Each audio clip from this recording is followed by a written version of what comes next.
Welcome to Takeaways, Life Lessons Learned. I am here with Doug Roberts. Doug officially is the Nevada partner for Panattoni Development Company. I understand you have 34 years of experience, not 33. Yes, sir. In your role, you've completed more than 50 million square feet of development, and you've got an active pipeline. We were kind of spitballing earlier, maybe estimating around 5.5 million feet that you're currently actively developing. Yeah, it's probably a little higher than that. I think in Northern Nevada, I think I have 2 parks that are probably close to 3 million just alone. So I think it's probably 7 or 8 total right now that's sitting in the pipeline ready to go. And anyone knows Panattoni immediately would probably think about industrial, but your experience is not just industrial, as I understand it, office and retail as well. Yeah, other than single family homes, I've built all the other food groups, if you will. I built apartments. I call them food groups too. Yeah, well, you could. I built apartments with another developer, but I'd say 95% of my work has been industrial. I built probably 10 or 15 office buildings, but industrial is what I know, and that's what I really like to do. And so you've been named one of the developers of the decade by Neop Northern Nevada. I didn't know that was a thing, but that's pretty cool. You are a member of SIOR, Society of Industrial and Office Realtors.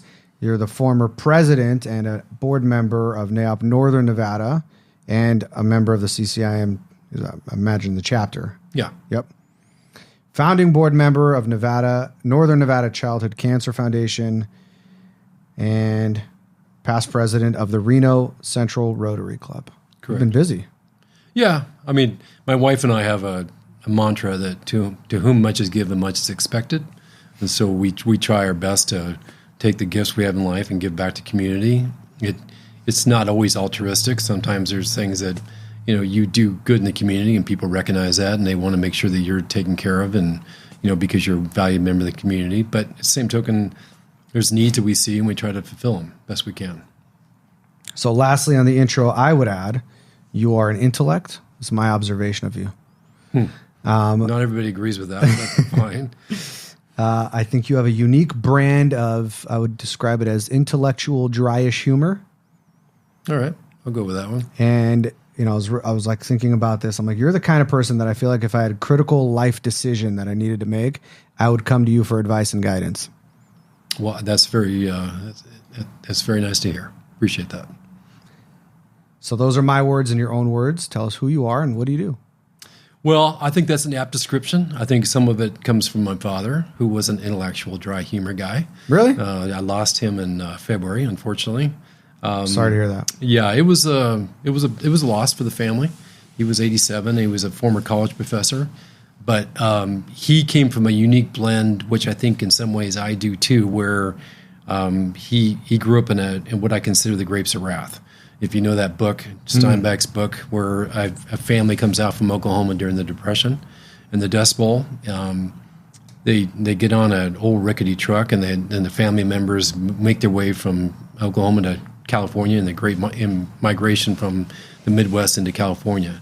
It was a big boom for Southern California and West Coast in general, but these people had no money. They had no livelihood. The Dust Bowl and the Depression, not only did the Dust Bowl happen on top of the Depression, but their ability to make a living off the land, which they've always done, was taken away from them. So they had, no sense of self, if you will. So that movie, I've made my kids watch it. It's in black and white, and most kids hate black and white movies, but it's the story of their grandpa's life. So he grew up in a house that valued hard work, and he was the first to go to college. Went to Cal Poly in Pomona back in the 50s, and then he played football there, but ended up going into private practice in landscape architecture, and then was teaching at Cal Poly, and then he moved us when I was 10 years old our family to Iowa, and he got a job at Iowa State being a college professor there. So interesting blend there is he was a hard worker and we used to work with his hands and building things, but he's also an intellectual man at a college environment. And for us, I appreciated the fact that you work with your hands. I was a carpenter. I know how to put landscape pipe together and do landscaping, and pretty much could do anything when it comes around the house and building. But you mix those two together, and development seemed like a really easy thing for me to figure out because it was a lot of things that he did as design, hard work, understanding how to put things together, and that's kind of how I ended up in the business. So I think there's a lot more to it, but that's kind of in a nutshell, I guess. Very cool. You mentioned your kids. Tell me about your kids and your wife. Yeah, I'm married to a lovely wife, Shirley. We've been married for 31 years. I'll be 32 this year in June. Actually, be 31 this year, excuse me. But we have 4 children, 2 from my first marriage. My oldest daughter, Nikki, lives in Iowa. She has 4 children. My second daughter, Jennifer, she lives in Davis, California. She's got 5 children. And then I have a daughter, Brianna, works for the company in Denver. And then my son is in the U.S. Navy, and he's 22 years old. So Brianna works for the company Panattoni? Yeah, she really came on. She graduated from college at Nevada, Reno, and she this is a time during COVID where I was doing a lot of work around the country for a particular client, and I needed somebody kind of pulling together all the pieces because we had a lot of work going, and we needed somebody to be there to coordinate things and help us keep track of all the data and job information and what was going on. So she came in as a coordinator for that particular client. Has since developed into more of a development manager role, where she's working other national accounts for us. So she's not my direct report, just for obvious reasons, but she works in the Denver office and is learning the business. Whether she likes it or not, I don't know, but I think she does. But yeah, she's been in the company for, I think, 3 years now. Very cool. Yeah. So your grandfather, clearly. Oh, yeah. Yeah. Nine times, yes. Oh, wow. Yeah. Youngest is 7, oldest is 21. That's a big range. Yeah. Yeah, I wanted to ask, in your bio, it talks about that you're a founding board member of Nevada Children's Cancer Foundation. Yeah, Northern Nevada. Excuse me. How did you get involved with that? Why did you get involved with that? Well, so my wife grew up in Eureka, California, on the North Coast, and she had a friend who was moving up from Sacramento into Reno, and she was a board member of an organization in Northern California that helped kids with cancer. And in Reno in particular, we looked around at, okay, what can we do to kind of help and be involved in something? We noticed it wasn't an organization that was helping kids with cancer in Northern Nevada. So we thought there was a void to fill. And we took the organization in Sacramento and started a second chapter, if you will, in Northern Nevada. And that was, I think, in 2003 or 4. And then that morphed into joining forces with another organization called Angel Kiss, which was a monetary. They just gifted money to families with childhood cancer. And then ours was more hand-on. We were more involved in fundraising activities, advocacy, things like that. Kind of like we had a staff and trying to get more information to the community and help families with a lot of different, both monetary, but also helping them to kind of through the journey. And so we melded the two organizations together in 2009 and formed Northern Nevada Childhood Cancer Foundation.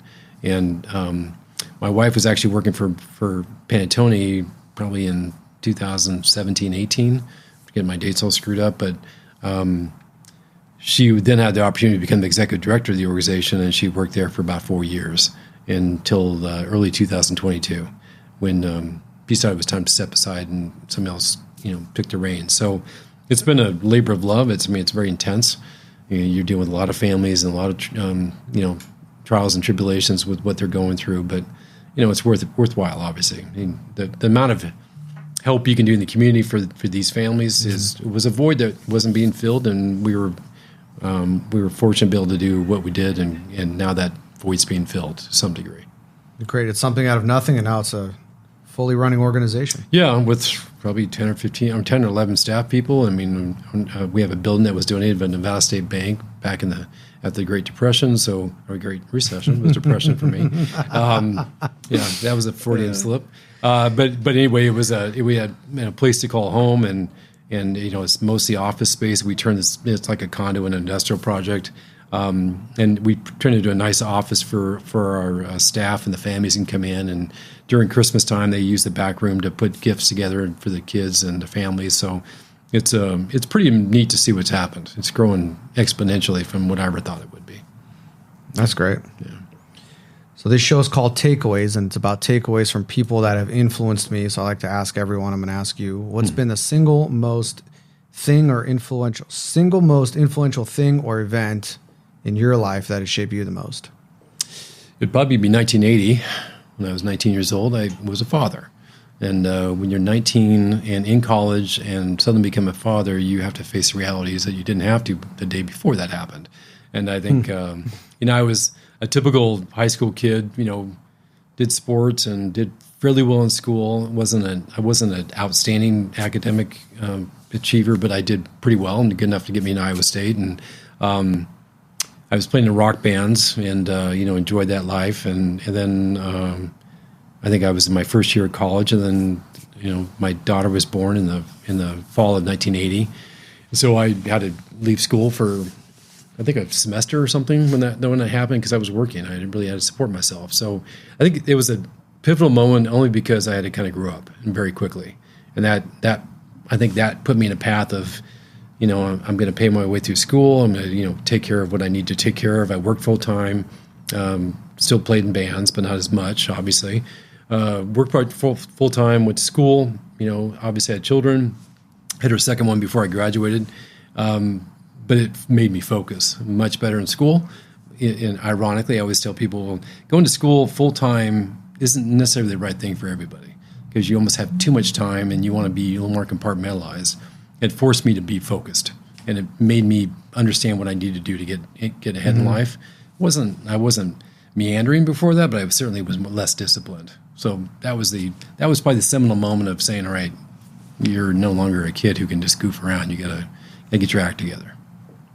That's an interesting observation, the way you frame the college thing, where there's, on the spectrum, you go to school full time and you're a full time student, you get a degree and you graduate, and then the other side is you don't, you go right to work. Right. And I probably think about myself in that way. I was going to college, but also working throughout college.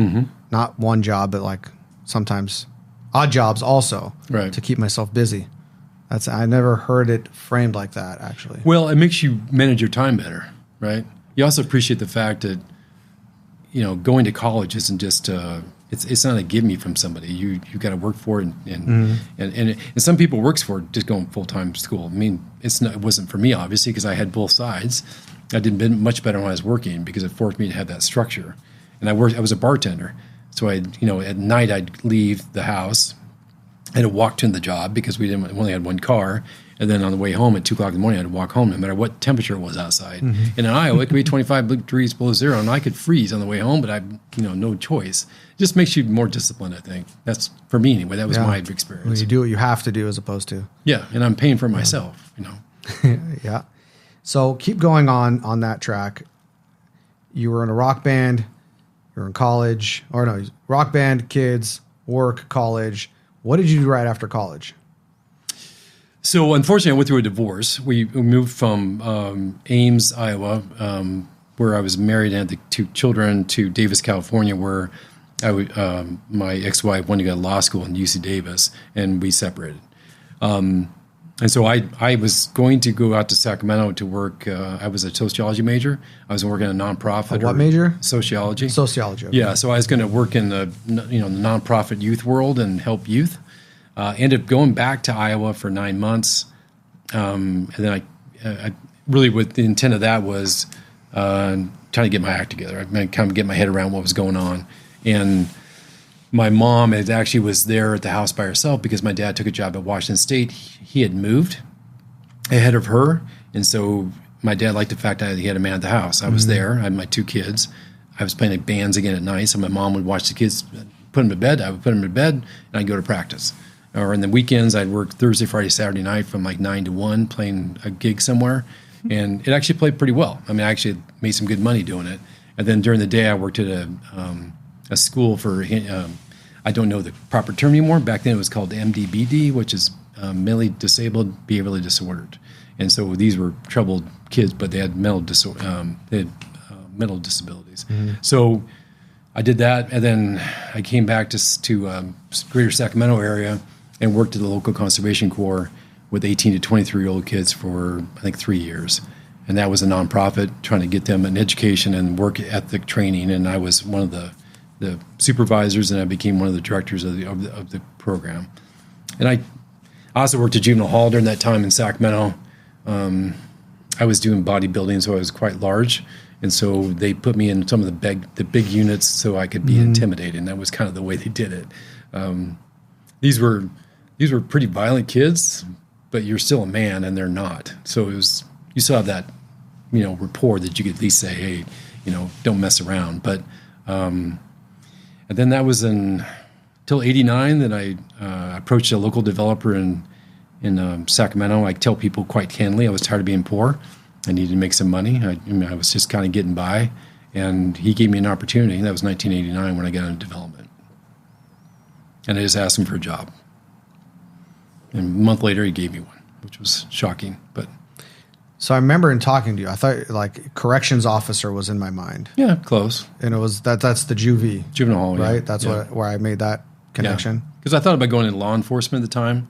Juvenile hall was great because I was exposed to it, and I learned about criminal justice in college because that was one of the things I was thinking about going into, and whether it was probation officer or being a police officer or some kind of youth advocacy program where I could help the kids who were coming out and having some problems.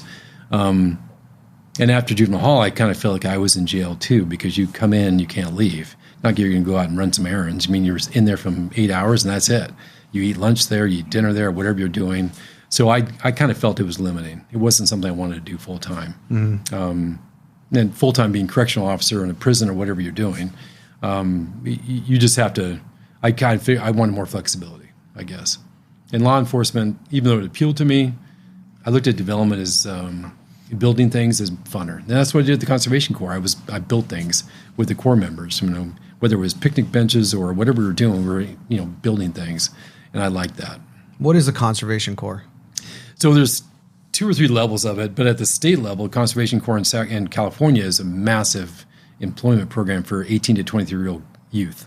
And so they mostly in rural areas of the state. Mm-hmm. So in the mountains somewhere, they're doing restoration work or something. The Conservation Corps in Sacramento, and there's in every urban area in California, there's local corps, which are designed for public parks, clean up alleys, things where they can get in and do work in the community. Most times, same 18 to 23-year-old can't have a criminal record, but they're trying to combine education. Like some of these guys don't have high school diplomas, so a GED while they're employed with us. 1 day a week was education, 4 days a week of work, and then mostly in parks, that kind of stuff. But urban environment, yeah.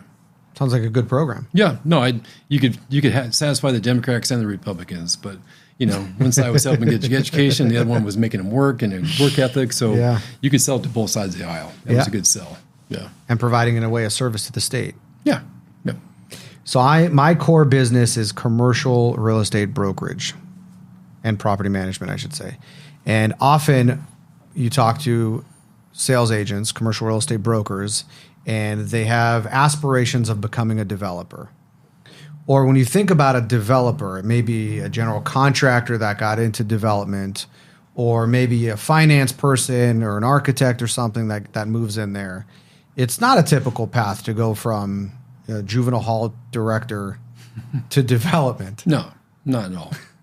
And it's even a little more convoluted because once I got in the development business with this developer from Sacramento, he was one of Buzz Oates' partners, and Buzz Oates is a huge developer in California. But they were what I consider an old-fashioned builder. Everything was done in-house. They were a general contractor, the developer. Everything was done within one house. They didn't sub out different parts of the business. Mm-hmm. Like for Panattoni, we contract with the general contractor. For them, they are the general contractor, and they just turn to the other offices where somebody does something else. So it was. The reason I say that is because you got cross-trained. Mm-hmm. You had to do everything because that's what was required. Okay. You couldn't just say, well, I'm a general contractor. No, you're the general contractor. You're the property manager. You're the guy who writes the leases. You got to go talk to the brokers, but it forced you to be cross-trained. So in 95, we were just getting over a recession in California. I mean, the rest of the nation had recession, but 95, we're California was coming out late. And I was... there were some changes in my employment with that developer where I was able to list properties, but it wasn't going to be financially very viable for me. So then I started looking around, and then I got hired on at Panattoni. At the time, they had 5 different general contractors that Panattoni owned, Carl Panattoni, and one of them was called Nathan Construction, and I went to work with them. And became a project manager with them, and then I became a vice president, then I became one of the partners in the company within a pretty short time, like a year or something. But there, my cross training started helping me out because the owner of the company wanted to be a developer too, and Carl Panattoni let him be a developer, and he used me to write the leases. So if there was an area of the country that nobody was in, we could go in and build some buildings, which we did. So I look at my early experience in development as being a godsend because I was able to do everything. I actually was a superintendent. I was a project manager. I was in the field. I did things, working with my hands. So there wasn't much I didn't know understand. Mm-hmm. Maybe it wasn't that great at it, but at least I did it. And so I'd go out and I'd, basically build everything. I'd go from soup to nuts. From 98, 99, 2000, I traveled to Pittsburgh and I did a deal with Dick's Sporting Goods. And I did stuff for Ball Corporation in Iowa. I did stuff in Denver, Colorado, where literally I did the whole thing, which was great. It has its limits. I mean, obviously you can only do so much. But at that experience, I'd been remarried for quite a while. And we had our second child, my son, and I was on the road way too much. It wasn't 4 days a week. It really wasn't plausible. And I love my wife dearly. And I said, I don't want to be away from you all the time. So what can we do? And I went to Carl and I said, can I take Reno?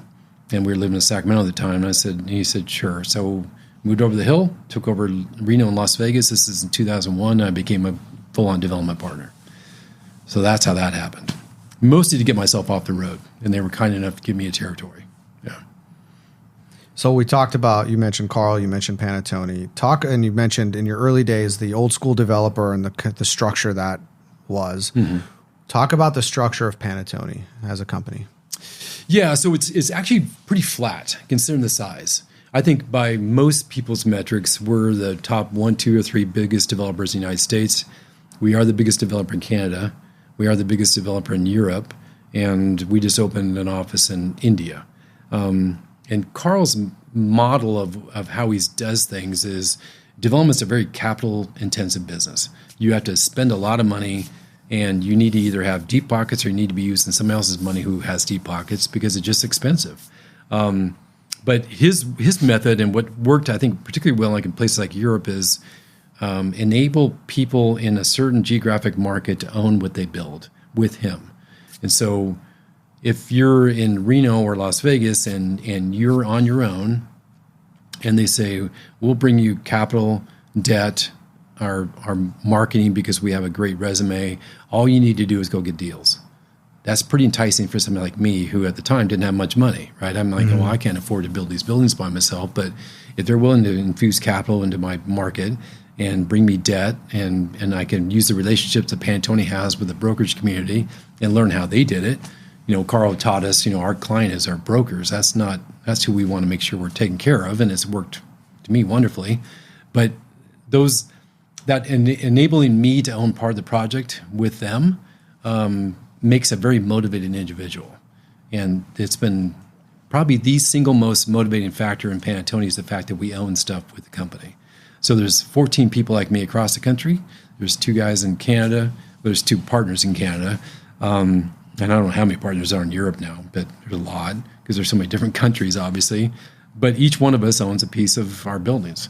And what we're expected to do is run a good ship, if you will. We have to have our employees that we work with, and we're there to day-to-day manage them. But simply put, it's a big mothership with a lot of moons around it, and that incentivizes us to do well.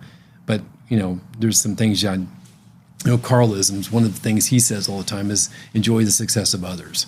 And that works both ways. Mm-hmm. It sounds, we want you to do well, but in turn he does well.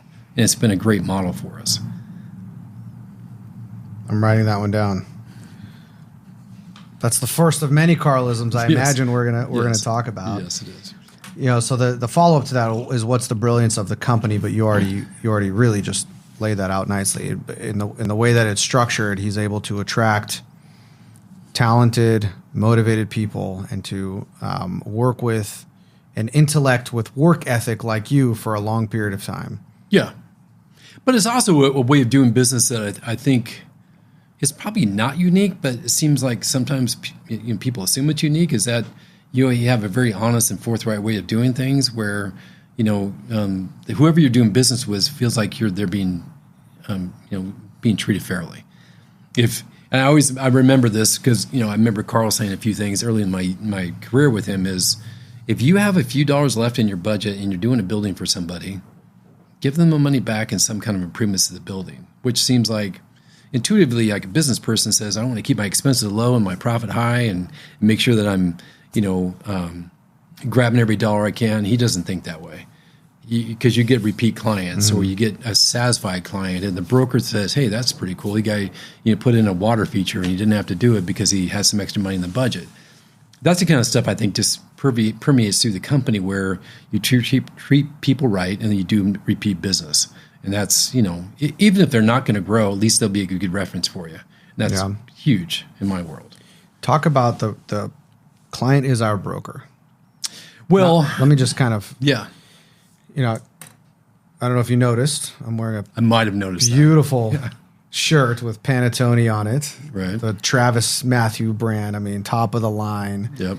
Every winter around the holidays, there's a package that comes here to several of us, not just me, because I'm special. Yeah. Several of us who are on your list for one reason or another that are brokers.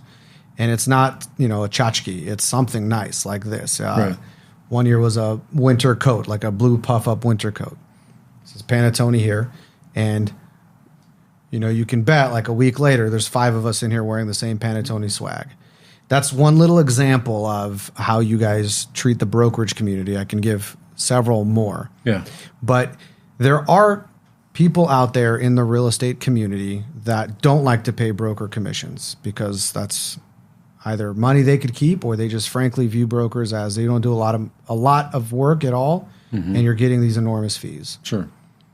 You guys don't have that. Talk about that. Yeah, I mean, first of all, if I'm paying commissions, I mean I have a deal, and I like having. Why is that though? I mean, that sounds simple, right? But why is that? What happens in order for that to manifest? And I think getting back to the swag you talk about, I mean, one of the things I've learned early on is don't buy crap. Make sure it's quality. If you give somebody a crappy shirt with your logo on it, they're not going to wear it. So might as well not even do it. And especially in commercial brokers, they make a good living. If they're going to wear crappy clothes, then you're just insulting them. So I think for me, I always want to make sure Columbia jackets or Travis Matthews shirts or whatever it is, buy top of line. Make sure that it's good quality stuff. But I think when it comes down to the brokerage community, there's a inherent incentive for a broker who is not getting paid until the deal is done to be your advocate. In other words, they're not going to do something that's not going to be fruitful for both of you in the long run. If they're doing all this work for a tenant to place them in a building, and you get to be the recipient of that tenant, all that work they did means nothing until that tenant's in the building. So why would I not help a business out if they're not getting paid, because they're only incentivized by that commission to help them on that route to make sure they get at the end of the day they get paid. And I think you look at it as it's a service that, first of all, I get to enjoy the success of others because somebody's getting paid for a service they're giving to me, and the fact that most cases in this day and age, most tenants are represented by a broker. So why would you ever go around a broker get to a tenant when they're already represented by the broker? Deal with that broker, because if it's not that tenant, it's another tenant. And if it's not that tenant, it's another tenant beyond that. And the amount of repeat business I do with brokers in this town is probably dozens and dozens of times, because they know I'm going to take care of them. I'm going to pay them on time. Their client's going to be happy. So, everybody's incentivized by money, but they also want to be, hey, good job on doing this, and you have good business reputation in town. I just don't know why anybody would think that's not smart business. Yeah, I'll talk about specifically what you're saying is when a broker has a deal and they have options on where to take it, why they would bring it to a Panattoni. I have a specific takeaway on that we'll get to with 3G. Yeah. Before we jump to that, a takeaway from you over the years. So I've talked about this before on the podcast. At a young age. When I was a young agent, the company that I was with sponsored the local SIOR chapter. SIOR is one of the commercial real estate associations, and the chapter meets monthly like most associations. This one's a little different in that it's a small group by design. They don't want, the masses in there. Mm-hmm. The SIOR agents in our market that earn the designation are really the top whatever percent, 1% or 5% of all the agents in the market. They really are the deal makers. And the format of the lunch is there's always a sponsor. So like a Panattoni or some other developer will sponsor the lunch, and for that they get airtime and they get to talk about their projects or deals that they're doing to this group of movers and shakers. And then at the end there's a round table. Mm-hmm. So I remember one of the very, very first SIOR lunches where now Panattoni is the sponsor. What a difference there was in the presentation. It wasn't, I'm taking up the entire 45 minutes I have to talk about, to talk about you and your deals. It was, hey, at a very high level, here's what we have going on. Here's what we'd like to do with you. And then you immediately shifted into, I think at the time it was some kind of trivia, like Panattoni trivia. And if you answer the question, here's some quality stuff that we are giving out and creating fun and excitement. Right. So that was one takeaway in how you guys present and show up in the market as opposed to others. You mentioned Carl a lot. Talk about Carl. He's just been a tremendous mentor for me. I had dinner with him last week. He just one of those guys that we go back 30 years. I guess it's almost 30 years. It's just one of those guys who I've learned so much business ethics, business in general, how to treat your job, and how, because in our world and my world and how things work with me and my wife to a large degree, it's kind of a lifestyle that you have. I travel so much and we do so much that I don't have an 8 to 5 job or 9 to 5, never have. It's more like my lifestyle is around my work, but then I take time off as I see fit. But it's not. I'm not. You sound like a millennial. Yeah. Well, it's probably true. But I heard a guy in Venice a couple weeks ago say, I work to live, I don't live to work, and I kind of laughed at it because I've heard that phrase many times. For me, I like working because I like freedom, which is ironic, because I want freedom to make my own choices, financial or otherwise. And so, but I guess what Carl has taught me is really the way you treat people always comes around. Doesn't matter if there's the old adage: if you're not nice to the wait staff, then you're not a nice person, because you can't pick and choose who you want to be nice to. And Carl never lets you think that you're not important at the time. And so I think it's a way of treating people, a way of treating the business community, and how you treat your clients, whether it's the brokers or the actual tenant, how you treat them. So I think he's built an organization based on a philosophy and way of living that's by example to some degree. But he's obviously a very brilliant guy. I mean, I've met a lot of really smart developers who weren't very good developers, and I can't tell you why. And one of the Carl-isms, I'm not trying to do too many of them, but one of them is the best guesser is the best developer.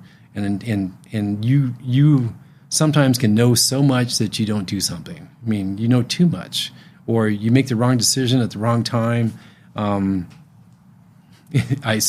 play a lot of solitaire on planes because I don't want to work all the time, so I'm checking email, but I play solitaire, and it kind of keeps me like my mind going.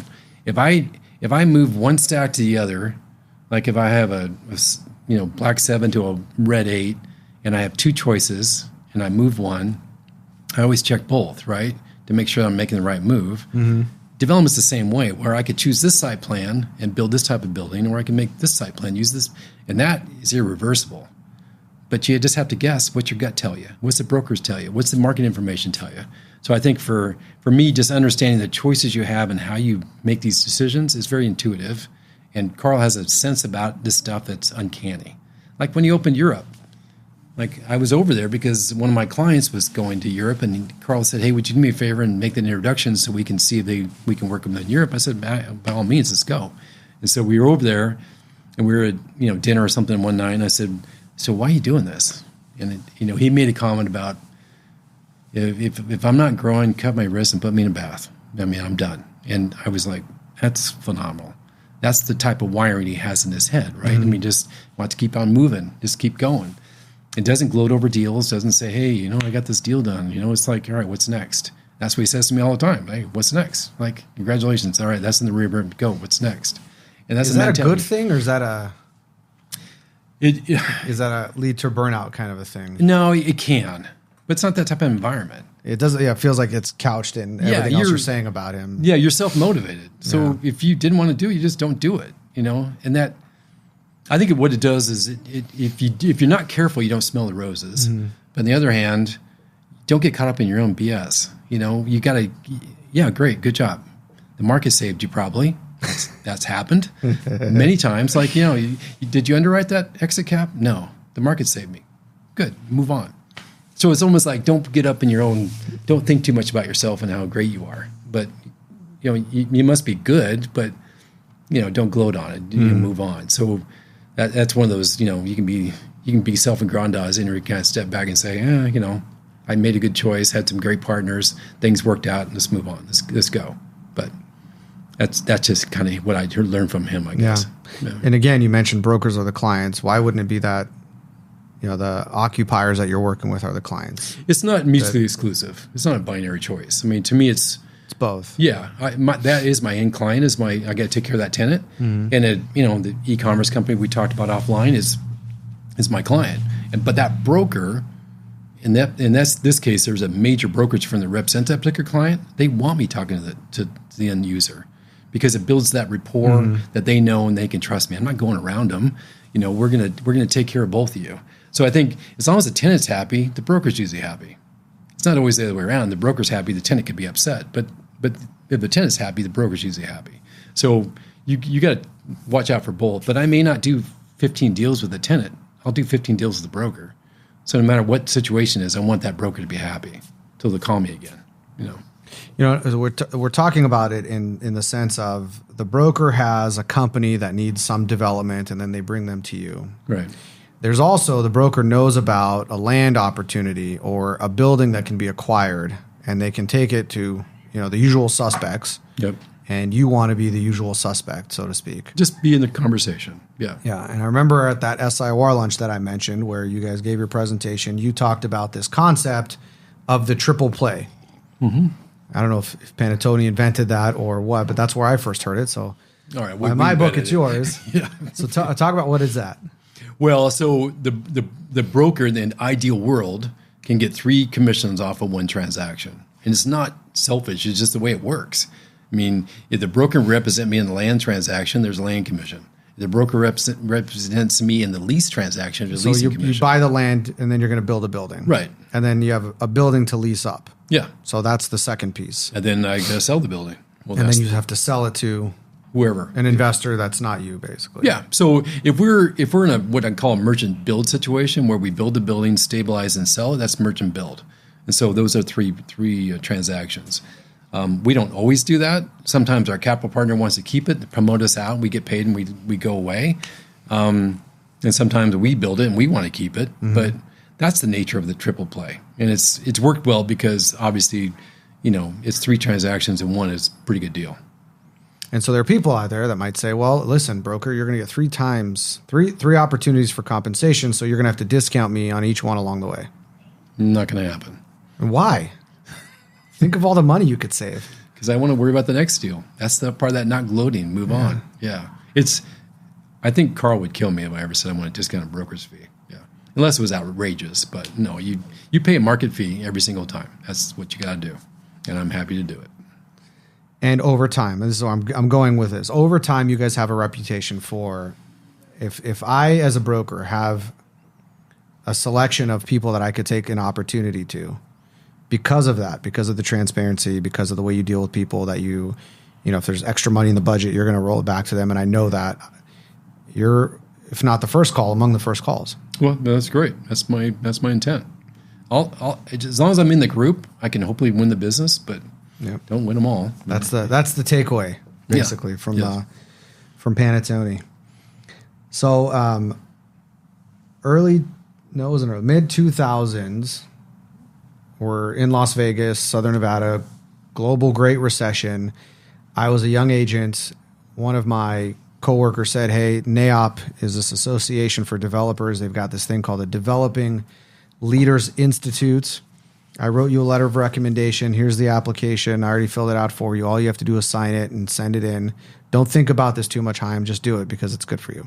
And I took her advice, and I did. And that was about the time when I first came in contact with you. aside from the presentation that you gave where I didn't know you, but this is now where I start to get an opportunity to know who you are. You were one of the presenters of the Institute. So the Institute was a 12-month curriculum, the development process A to Z, and they brought real life people that are actually doing development to teach the classes, essentially, ranging from finance to design to site selection to construction to all that stuff. Yep. At the time in Las Vegas, we were one of 4 cities in the entire country that was ground zero for commercial real estate defaults and all that. So it was pretty bleak out there. There was like catching a falling knife. No one wanted to reach out and grab it. Everything was frozen. Yep.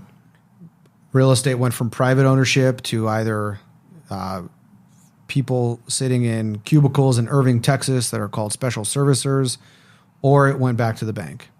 And there was this period, a prolonged period, where literally nothing was happening. Prices were still going down. No one wanted to act because they didn't want to be the statistic, the dummy that, went first but then kept moving. But then you did. You found a project. It was a Buffalo Business Park, if I'm not mistaken. This is about 2009. August 2009 is when it closed. I think you bought it from Nevada State Bank. Yeah. It was Buffalo 215, I think. Yeah, so in the southwest part of the valley, it was, I think there were, 6 buildings or 8 buildings already built? I think there was 8 industrial, 4 office buildings. 8 industrial, 4 office, and there was some excess land. Yep. And you made a play. You bought it from the bank. Mm-hmm. And at the time, again, there was like virtually no deal velocity happening in the market. So part of what we do is we track deals, who's doing what, because those are market comps and buyers and sellers and all that. And it felt like, to me, it was a much more intimate time in our industry because everyone was, there isn't much going on. So we're all talking more about what is actually happening to try to figure out how we're going to make a living. And you go and do this. And so it was like all eyes on you. And one of the cool things about our industry, and I don't know how it is in other markets, but it feels like in Southern Nevada, there's a lot of just openness and transparency, a lot of discussion in the Neop circles and the SIOR circles where people are sharing for the benefit of the industry. Sure. And you were talking about this deal. And I remember you said something to the effect of, you didn't say the best guesser is the best developer, but you said, I'm making a play here and I'm either going to be really brilliant or I'm going to fail miserably. And you knew that in a way. And so talk about that deal to the best that you can remember, like what was going on around you. Why did you make that decision? What were some of the things you took away from that? Yeah. So, I think we all knew in 2007 and 8 that it wasn't going to end well. If you were at all aware, and to your credit, probably your time in the business wasn't that long. Correct. For me, I would have no excuse not to know what was going on because I should be more aware of it because I've been in the business for so long at that time. It was probably 20 years in the business. So it was one of those things where I said to myself, way too many stupid things are happening for this not to go. It's not going to end well, whether it's going to be a huge crash or some kind of cyclical system that's going to kind of, wind down slowly. My bet was on a crash. I just looked at it and go, because 2008 came around. I think there was a couple, Bear Stearns happened the year before, but there was a couple of things that happened in 2008 that just got me like, ugh. And probably the biggest one was Lehman in September of 2008. Mm-hmm. That's when the beginning of the end. And I saw it kind of like spiraling. You can see the stock market going up and down 1,000 points a day. And I remember talking to my wife, said, it's going to get kind of brutal. We just need to kind of buckle down. And 2008 is when I first learned about what's called margin calls from our lenders. And we were capitalized much, much different before this than we are now. We're much more institutional in nature with our capital. Before is a lot of private money and ways we did things were a little bit different. So margin calls were basically trying to rejigger loans to the value of the asset. And so what you have and what you had was a spiraling effect. So if you had a project, just for simple math, was worth $100 when you built it, you thought it was anyway. Mm-hmm. And then 6 months later, you got to reappraise and it's worth $75. And then because of somebody else's leases around you that cause your building to fall in value, well, you'd have to right size that loan to go to $75 based on a loan of 80% of whatever the number is. So you'd have to constantly make that loan payment to make sure they were in line. Well, then the guy next door would do another deal less than you. Then 6 months later, you have to do a margin. These are obviously quite quicker than this. So you have to pay down to $50 now. So you'd have to. So when you say pay, literally you're taking money, you're writing a check to the lender to keep your ratios correct. Correct. Yeah. It could even be that your building is not, your leases aren't going down, but because the market comps are saying that the values are down, you're having to write a check. Yeah, I think when most people in the residential world, if they never dealt in the commercial paper, whether it's commercial loans, it could be a UCC commercial loan to for manufacturing for their inventory or whatever plant they're doing. But these loans are much shorter and have covenants that are much stricter than you would in a normal house.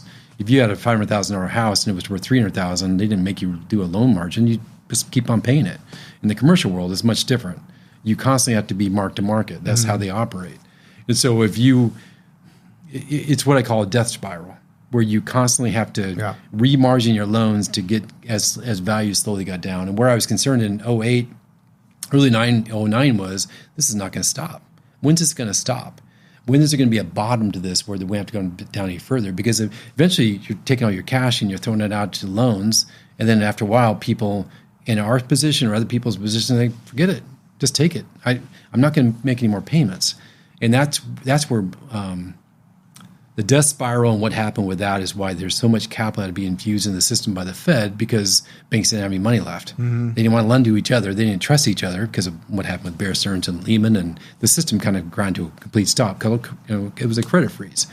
So 08, late 08, early 09, into the summer, we were the victim of margin calls and siloing assets to make sure that the bank could grab something if they needed to pay back something else. So it was a brutal time, personally and for the company and for the country, obviously. It was horrible.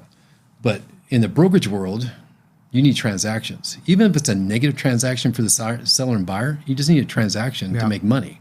And nothing was happening.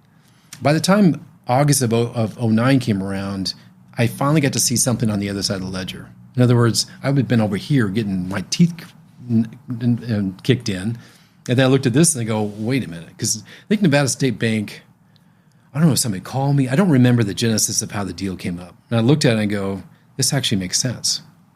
I mean, I can have land at a couple bucks a foot. I can have these buildings. I think the industrial buildings were $45. The offices were $90.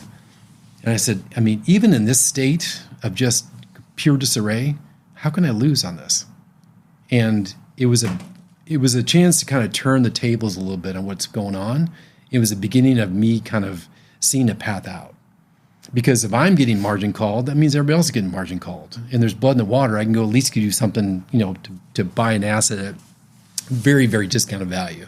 And I remember that developer bought that land for $20.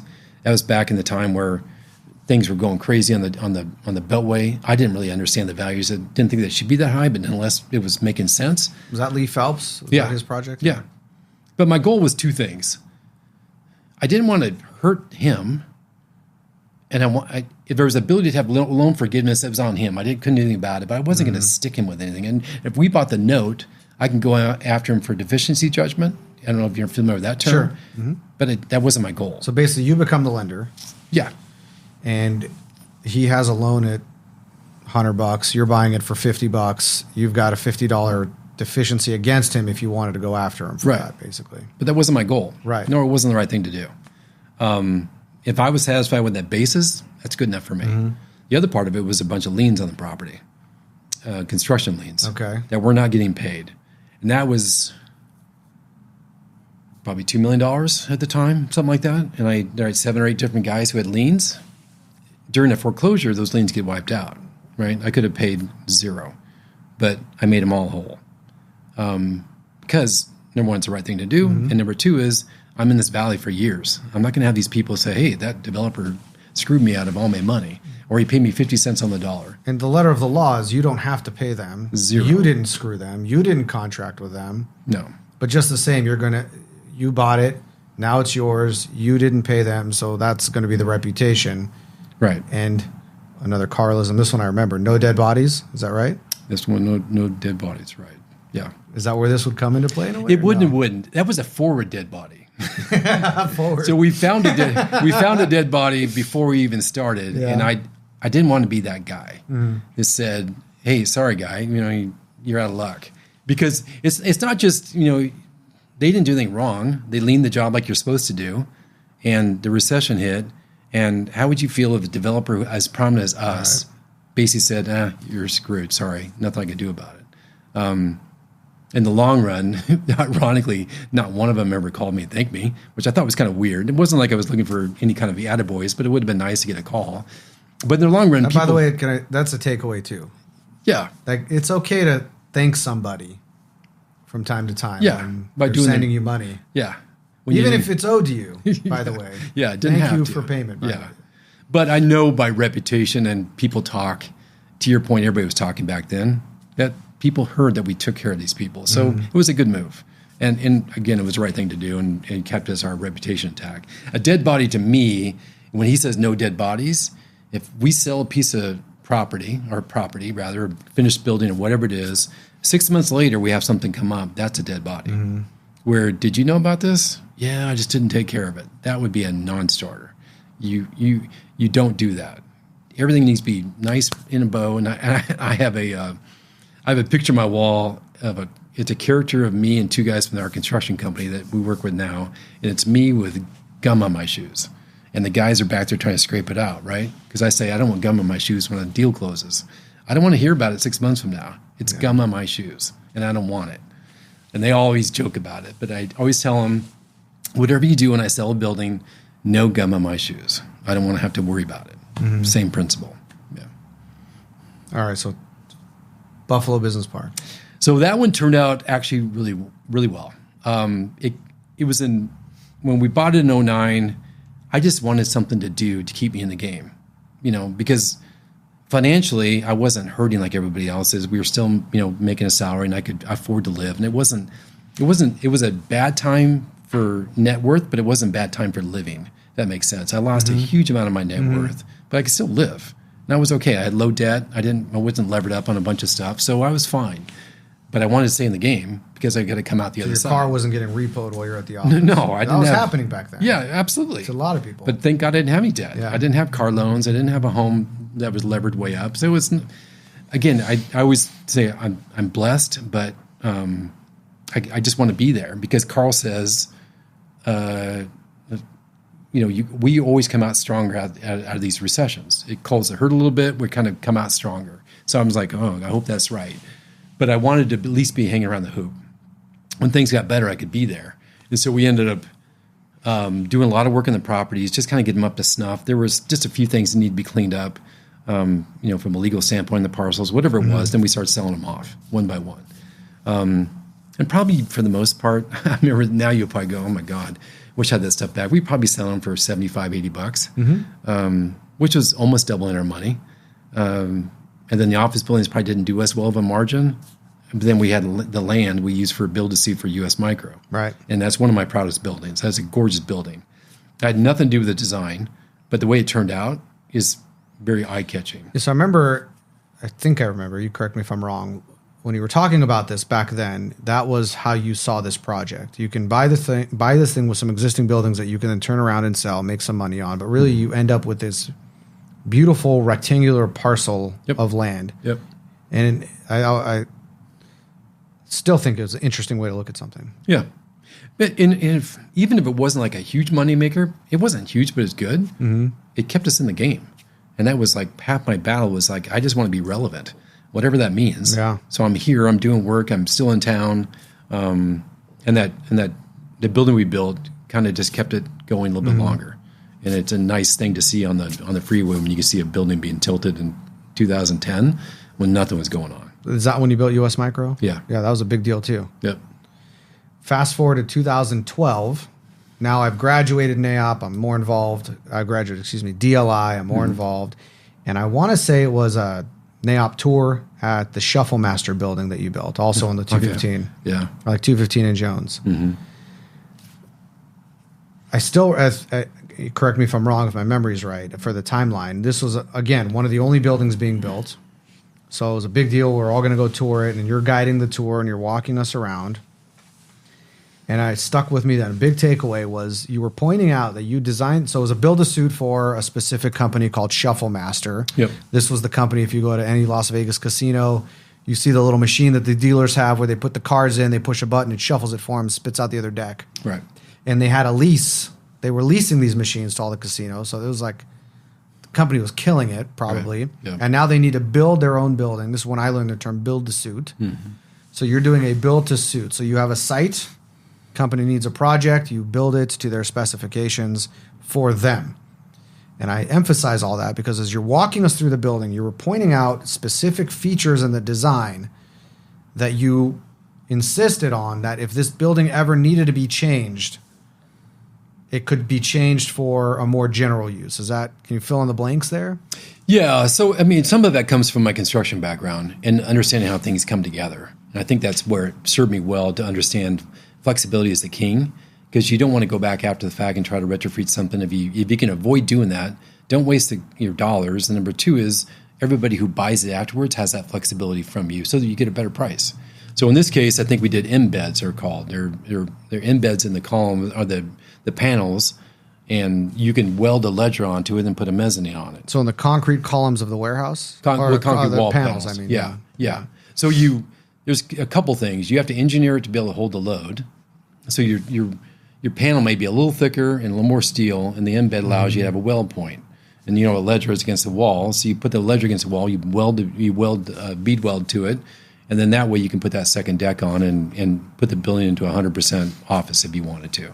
Conversely, you take it out, and there'll be knockouts on the first floor, and it'll be depressed into the ground 4 feet. So if you want to turn this into an industrial building, you excavate the material out from the backside of it.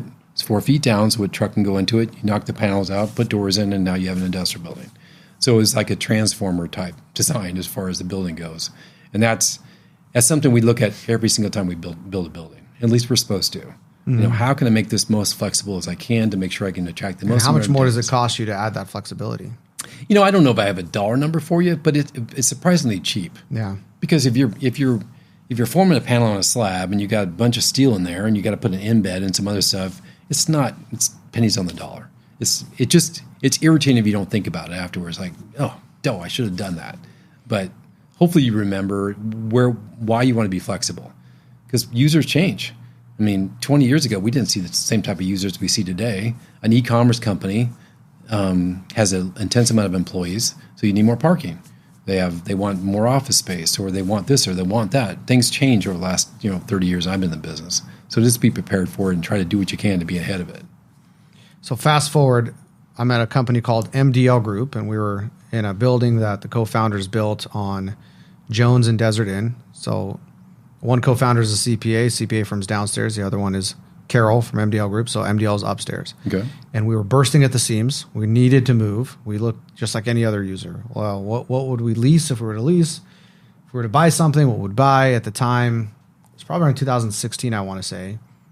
Replacement cost on a building was about where we could just build it new. Mm-hmm. Like the only building we really looked at strongly for our size and where we wanted to be, which was the Southwest, was off of Rainbow. But by the time we bought the building and did the TI we needed to for ourselves, we're back to replacement cost. So we shifted and said, well, let's build something. We bought this parcel where we are, and we go and design this building. And it's 11,300 square feet, designed for us. And I could show you where, if we had to demise this thing, it's 2 walls. And the little wisdoms that we learned in the recession around, oh man, I'd love to take the space, but if I try to demise it, I have to rewrite all the HVAC, and the server is really expensive to make 2 server rooms out of 1. And where would we put the break room, and how to create another kitchen? It would become prohibitive. And so that takeaway from your Shuffle Master building is applied here in this property too. That's great to hear. Yeah.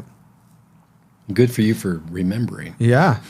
That's what this whole thing's about, right? Right. It's one thing to hear it. It's another thing to hear it and then apply it. Yeah. Whatever happened with that Shuffle Master building? It's now part of the UFC. So it went through another as well, right? Valley Gaming bought the Shuffle Master business. Did they change the interior at all for their use? I was in there a couple times. Not really. I haven't been there since UFC's been in there, so I'm sure it's quite different now. But I think that's where they have what they call the Apex, if I'm not mistaken, which is like a little, like when COVID happened, and they couldn't do events in arenas. They filmed them there, so at least they could keep their fighters fighting and broadcast to an audience and still keep the company going. Yeah. I want to say it's in that building, but I'm not 100% sure. Yeah. I mean, that location, the flexibility, the size, everything was a no-brainer. I mean, I'm glad to see it's got a really good life now. Yeah. And so 2015 came around, and things are starting to happen. And it was my business partner, Jared, got referred a client that needed a build-to-suit. Now we know what we're doing now. We know what build-to-suits are. Absolutely. We're not just leasing space. We're getting sophisticated. The company was 3G Productions, a unique company where on one hand they've got a warehouse use for speakers that they either manufacture or set. And then on the other hand, they wanted to incorporate some event space. So when their clients are doing like sound checks, instead of renting a stage somewhere, they could do it within a facility. And then they needed offices. So this is very much a build-to-suit. Buildings like this don't exist in our market. Mm-hmm. So you have the assessment with the client, or the needs assessment. You come up with this criteria, and they also, do you want to lease? Do you want to own? If you want to own, the pathway to ownership is you buy an existing building or you develop a building. Not very many business owners have the capability to develop. Even if they do have the capability, it's not what they do every day. Yep. So something that professionals like us can do is find them a developer. And there are developers out there that, what you call it, a merchant build? Is that where you say, okay, here's the client that needs to do a build-to-suit. They're going to hire you to do it because you have the development experience. You know all this stuff about panels and ledgers and all that I have no idea about. They don't have any idea about. And back then it was a lot less as far as who can even do this in the market. And Panattoni was certainly one of those companies that you take a client to see if this is something that fits on both sides. Sure. And so that was the first deal that I can remember that we did with Panattoni. And so we brought them to you, and I'm curious to hear your side of the story of the deal. But, our job is to create the pathway forward and to look at all the options, kind of like you talked about with Solitaire. Sure, you can go buy the land, company owner, but you're putting out all that money. Yep. Which, if you have it, great. Then you have to go and play developer, not just contractor. I mean, you have to go hire the architect, hire the GC, make sure that they're playing in the sandbox together. Go find you talked about capital, you talked about debt, all that. Or you can just put it in Panattoni's care and let them handle all of it for you so you can continue to run your business. Because another thing that happens is, we learned this at MDL Group because we're brilliant. We can build our own building. Someone here became the project manager. Yeah. And when you're doing that, you're not doing your job, so to speak. But you talk now. Tell me about the deal from your side of the story. It was very interesting. Anytime a new project lead comes in the door, you have to quickly assess how real it is, because you got to figure, okay, how much time should we spend on this? Because is it going to happen? And that really comes down to who's involved. A lot of times, the broker. I mean, they are a real broker who has got real leads, and we can assume that we need to spend time on this. It was quickly clear to me that they were a real deal. What was not clear to me was how we're going to build this building. And frankly, in retrospect, and I remember saying this at the time, going, the design got off the rails because it was not within my purview for 2 or 3 weeks. They kind of were off doing their own thing. Well, we're going to do this. And I think one of the gentlemen was an architect, remember? Mm-hmm. And so architects' visions aren't always in line with what budgets and how we actually do things in the field, because I got the design back and I was like, oh my God, this is not going to work. So I remember sitting them down and I say, the cheapest building has a few things. One of them, it's rectangular. I don't need a lot of ventilations in the wall. I need one plane on the roof. In other words, I don't need a lot of different roof heights on the top of the building. You got to make this much simpler. Whatever happens inside the shell, that's your business. We can figure that part out. We need to simplify the shell design. The site they got was so compelling. Such a great site. Infill, just the way that it was laid out, I was like, this is a great really find. Good broker with the site selection. Yeah, it was tremendous. I mean, I was impressed. Yeah. And the price per foot was like, wow. There was obviously some hurdles on the entitlement side. As a few neighbors not too happy with this. Oh, that's right. I forgot about that. But it got through it. I think that one in particular, there's some people you just like working with. And those two guys were great people. And they had a really cool business. I'm a musician myself, obviously, from our early conversation. So what they did for a living was fascinating to me. And the pictures of the people were there and what they were going to do with it. But as I talked about before, flexibility and ability to turn this into a market building was always my top concern. If this is not rectangular, single, everything has to be like, all right, it's got to be an office building at the end of the day. The way when you walk up the building, it looks like an office building. Yep. Even though it has a dock on one side. I did a building in Reno, a couple buildings for Bally and another company where I put docks in the back. I hid them so well nobody even knew it. And that's what I was looking for here is how can I make this look like an office building, but not be an office building? And I think we got there at the end, but it took a lot of pushing and pulling to get where the building was going to be. And I had to convince them at the end of the day, you as the tenant and / future owner, you need to be fully engaged with me that we have the aligned interest. I can give you a better rent if I know the building could be converted to something else later. If you buy this, you need to know you have an exit strategy. You can get out of it and have a building that was normal, quote unquote, at the end of the day. Even though it was really unique space, I think at the end of the day, you walked in, it was a wow factor, really cool. They had a roof deck on top that he wanted. Yep. But the process is always iterative. It always can be talking to make sure that whatever visions they had could be realized within brackets. You can't go off the rails because you build buildings, and there's some in town that I'm not going to name names who didn't think about the future. The buildings are so specific. Ill-conceived. Yeah, well, you can't be so. That was another one of my takeaways from me back then. There's ill-timed, ill-conceived, ill-located. Yeah, I remember that. And you can deal with ill-timed, but not ill-conceived and ill-located. Right. Yeah. Is that a Doug-ism? That's a Doug-ism. I'm writing that down. Yeah. All right. Sorry. Go ahead. Yeah, you can. The ill-conceived is a death knell, but I think at the end of the day, that build to suit was fun, good people, and if you do a project like that, the brackets of an option, a purchase option, keep the developer in check, because otherwise the market whims could come in and like we had 2 years ago. Imagine the cap rates that people are paying the option to purchase. The developers are going, oh, if I didn't have this purchase option, I could sell for this much, but that's life. Yeah, and so where we ended with that was you guys bought the land, you built the building, they were a tenant, and they had the option within the contract to buy it within a window of time. Yep. And ultimately they did. They went to their bank and got an SBA loan, right, or whatever kind of loan they got, and bought it from you, and then they owned it. Yep. And then as the story played out, they needed to sell the facility for business purposes and did, and found a buyer, which worked for them. So the whole flexibility piece that you helped them understand was important ended up being pretty important. Yeah, I'm glad to hear that. Yeah. Good people. Yeah. How about those for some takeaways anchored in deals? I like it. So we talked about some Carl-isms. Enjoy the success of others. No dead bodies. Is no jerks one of them too? 100%. What does that one mean? You don't employ jerks and you don't work with jerks.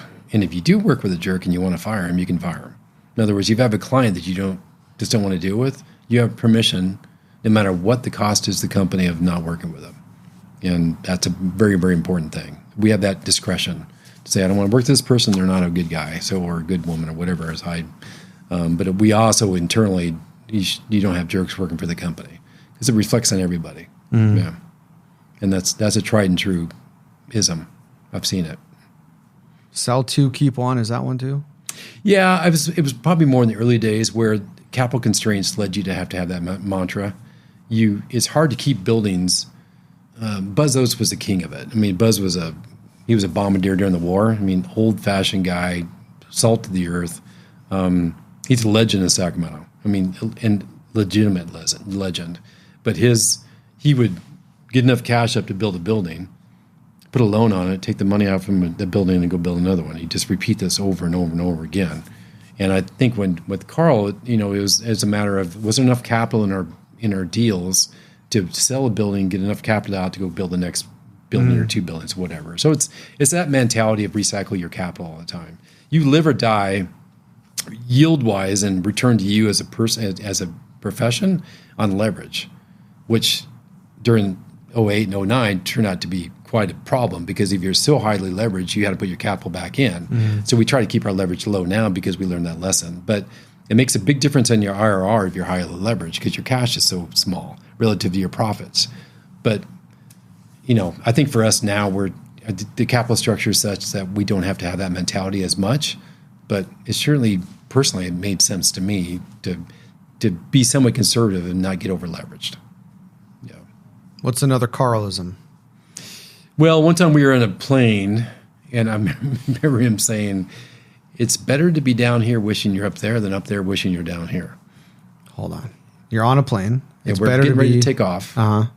It's better to be down here wishing you're up there than up there wishing you're down here. Oh, is it like a delay in takeoff? Yeah, because of weather. Yeah. And so, okay, I got it. Yeah. That's perspective. That one stuck with me, because I would, in the airports, people, we just take off. And I always remember, not always that great, because you're up there top, hitting, you're through the turbulence. It's like a calming thing. That's like calming wisdom. Yeah. You got all this anxiety because we gotta go. Yeah. You know what? It might not be the right time to go. Yeah. Discretion's if you're up there and you wish you weren't. Yeah. Yeah. I think there's like 10 of them. But the rest of them are kind of escaping me now, but I'll probably think of them. I don't know. Well, you mentioned it, Doug. I want to switch to Doug-isms. Okay. You mentioned one about not having gum on your shoes. Yeah, that one I use a lot. I also, when I'm talking to a client, I say to them, trust me to be honest and trust me to be competent. If you're not both, it doesn't do you any good. So you got to be honest, but if you're not competent, it doesn't do you good. If you're competent and you're not honest, it doesn't do you good. So I always put those together as my quote unquote sales pitch, which I try not to be a salesman, but those are two things I try to say to people.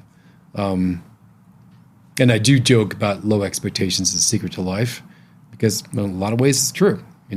If I always try to have a high bar, but if I don't succeed, at least I tried. But it's more of a joke than a reality. But so again, I'm at a SIOR launch, hearing you. I think you're on a panel this time, maybe not presenting, and you made that comment. In a way, it was a joke in your dryish humor. And I think you've said, I tell my wife the secret to happiness is to have low expectations. Right. It's pretty true. Yes, it is. Every day. Yeah. Yeah. Yeah. Any other Doug-isms? Oh, I probably have some. I don't know. I'm king of puns, too, in my house. I do a lot of puns, which, I think it's a sign of intellectual capability to be able to think of those quickly. But is there a difference with your puns than the typical dad joke? Oh, not at all. No, they're same stupid stuff. Yeah. Yeah. Nothing unique about it.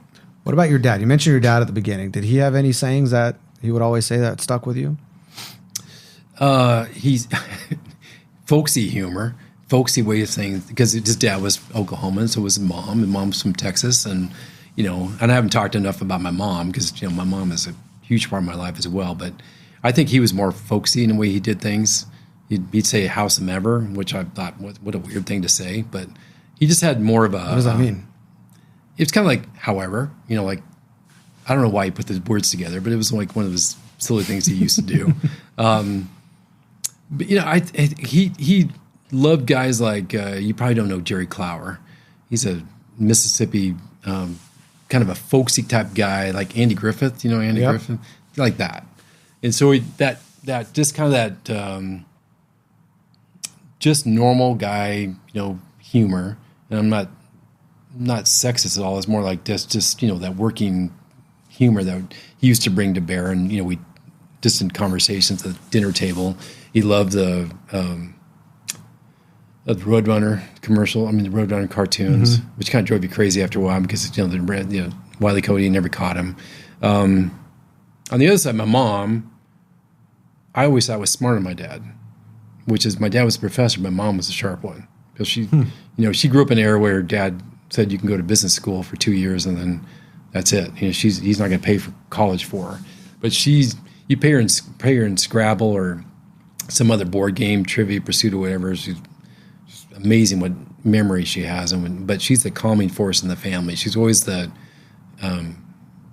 never spoke ill of people, just kind of bites her tongue and just says, just let you know what she's thinking, but she's not doing anything mean. She's just a very kind person. And with my dad, I think that was a very, very positive trait with her, because my dad could be kind of volatile sometimes, but she's by herself now, but she's still a pretty good driving force in the family. Everybody, gathers around her, just to, when we get together. But is she up north with you? She's in Reno. She moved there about 5 years ago.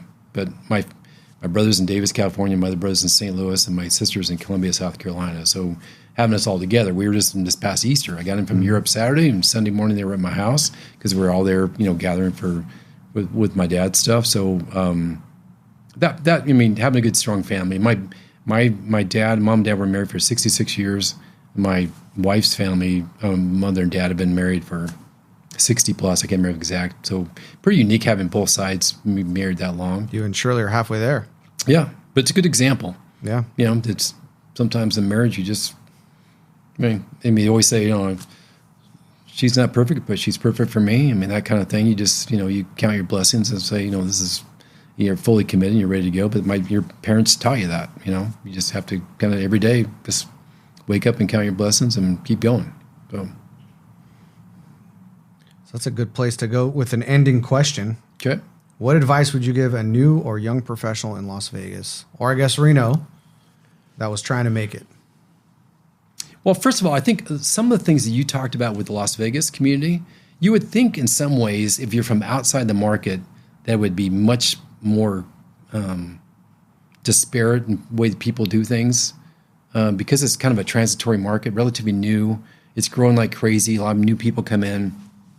It's a remarkably cohesive brokerage community. I know some markets are backbiting, like uncomfortably backbiting, where people talk smack about other people. Las Vegas is pretty unique in that regard. So I think the point I'm saying in that is get involved in the brokerage community organizations, to your point, Neop, and do DLI. And I still teach DLI classes in Reno. I always do the first one, which is great because I get to get the big overview, and I like that because selfishly, these are my future clients. They're going to look to me like, okay, I'm going to call Panattoni because I want something done, and that's great. I've created hopefully somebody wants to call me. But I think get involved in organizations. Neop, you see DLI, Neop, and SIR, obviously, as you talked about, is pretty exclusive. But CCIM, just organizations that can help you learn. But I think the biggest thing is you've got to work hard. It could be a bad habit if a broker says, I don't have a lot going on today, so I'm just going to kick it. That's not the way world works. I remember just a broker, or is that true for? Brokers are independent contractors, yeah. So in a way, there's no boss telling them you have to do this or do that. Well, I was just going to say when I did better in school after my daughter was born, is because I took my day and said I'm at the library from this time to this time, whether I thought I needed to study or not. I just did it. I think with the brokerage market, or to your point, any job, if you're just there, you're going to find stuff to do that can move you forward. So spending the time to learn and to put the effort forward, find that mentor that you can learn from, both the good and bad way of doing things, because there are plenty of guys who've done things bad and you learn from it. There's people in my life I've learned, like, I'm not doing that. So you can learn, there's takeaways to apply, and then there's things that you learn, takeaways that you don't want to apply, right. Specifically don't want to do it that way. And always know you need to learn. And I think as a young agent or young broker or whatever profession you're in, you always have things to learn, especially in a pretty technical, and real estate's technical. People say, well, you're just a salesman doing transactions. Well, no, you got to be a knowledgeable salesman who knows what you're selling and why you're doing what you're doing, and just learning that different aspects of the business will pay dividends in the long run. So I'd say just effort, find mentors, find organizations that you can join, that you can be part of. They can help you network and learn, and enjoy what you're doing. If you don't enjoy it, it's going to be really a bummer of a life. So make sure you like it. You talked about getting kicked in the teeth. People approach me probably a dozen times a year that want to get into commercial real estate. Mm-hmm. And that's a term that I use. Like, you're going to get kicked in the teeth, punched in the stomach almost every day for 3 years. That's probably right. A lot of no's. And then you start to feel like, okay, I have kind of an idea of what's going on. Yeah. How does somebody go about finding a mentor, and if and when they find them, approaching them to be a mentor? Yeah, I was always pleasantly surprised the number of people willing to reach out to me early in their career. And I was flattered. Sometimes I didn't have the time they wanted. Mm-hmm. I mean, I couldn't just give up, hours at the end. There was a few people that said, hey, can I just grab a cup of coffee? And time is the greatest value asset you have, right? I mean, there's only so much time you have on earth, and you got to be careful. But at the same token, it's okay to spend time with people and give back a little bit. So I think usually you'll know it when you walk into a room and see what people do and how they're interacting with other people and what they're saying. You usually can figure out who you want to be your mentor, whether it's in your own company or somewhere outside, that's in the business. So I think just being, if you're bold enough to make cold calls, you should be bold enough to make a call to somebody you want to be, find out some advice from. So I think that's part of it to me is take the initiative. And they may say no, keep on trying. Yeah. Exactly where you were before. Yep. And if they say yes, so what happens when they say yes? What happens if they say yes? What advice, if someone's approaching you as an example or somebody else and you say, yes, I'll have coffee with you. I'd probably tell them what I just said to you about the organizations and how they go about their business. But I always assume that somebody that gets into the business has either been tutored or somebody's told them expect the worst. Mm-hmm. Because I always think that a broker who's out of college better be on mom's dad's payroll for a while, because it's going to be a rough couple of years. It's just the way the nature of the beast. Because if they're have to survive on a commission schedule, they're going to do stuff they probably shouldn't be doing. And I'd say that in all due respect to what people's morals are, mm-hmm. but sometimes you're going to cut corners. Like, I've got to pay my bills. I got to get this done. And you may not do the best thing for your client because you're trying to get a deal done. And that's where I think you just have to be wary of what constraints are in a brokerage brokerage environment, because that's what you're living on. And if you're not prepared for that 2 or 3 year period you talked about, it's not going to be really fruitful, and you'll get angry about it, because you'll be frustrated, especially if you're in a place like that's a big house that has big disparity between the newcomers and the people who've been in the business a long time and how they live. And you go, well, how do I get there? Well, I've been doing it 20, 30, 40 years. It takes a while. Mm-hmm. And that book of business you build up, and then pretty soon you got repeat, and 5-7 year terms come up and you get renewals. Just things like that happen over the time with your business. It takes a while to build it up, Patience, I guess, lack of better words. Yeah. Great. Any other takeaways you want to share before we conclude? No, you pulled a lot out of me, so I think that's probably it. Yeah. Well, thank you. I know that this is a time commitment. Thank you for taking the time to do this. It was my pleasure. I enjoyed it. It was my pleasure, too. Thank you for listening. I would love to hear from you about your takeaways from this episode. Make sure to leave us a comment or leave us a review. Also, please subscribe to our YouTube channel so you can hear future episodes as they come out. My name is Chaim Mizrahi. Tune in next time.